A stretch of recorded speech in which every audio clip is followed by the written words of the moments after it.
Faire une critique constructive, c'est tout un art. Alors, comment un manager peut-il maîtriser ça? Le vrai défi, c'est ça. Comment corriger le tir sans casser la motivation de l'équipe? Tout commence bien avant la discussion. C'est la phase de préparation et elle est clé.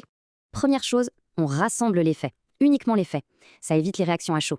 Ensuite, on choisit le bon cadre. Un lieu privé, un moment calme. Surtout, jamais en public. Bon, maintenant, place à la conversation. C'est là que l'approche fait toute la différence. Même si on est contrarié, le but c'est d'aider l'autre à progresser. Ça doit se sentir. Et voilà la règle d'or. On parle des faits, des actions, jamais de la personne. La clé, c'est d'être super concret. On donne des exemples précis pour illustrer le souci. Autre astuce de langage qui change tout, parler avec « je » plutôt qu'avec « tu ». En fait, exprimer son propre ressenti, ça passe beaucoup mieux qu'une accusation directe. Et puis, il faut écouter.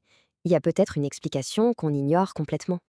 Ok, la critique est faite. Mais attention, ce n'est pas fini. L'après est tout aussi important. L'idée, c'est de construire ensemble un plan d'action. Ça montre qu'on est là pour aider. Et on termine toujours sur du positif, en réaffirmant sa confiance dans la personne. Surtout, on ne lâche pas l'affaire. Un suivi régulier, c'est essentiel pour avancer. Au fond, pourquoi faire tout ça? L'objectif, c'est simple, progresser tous ensemble. Parce qu'une critique bien menée, eh bien, ça renforce l'équipe et ça booste la performance.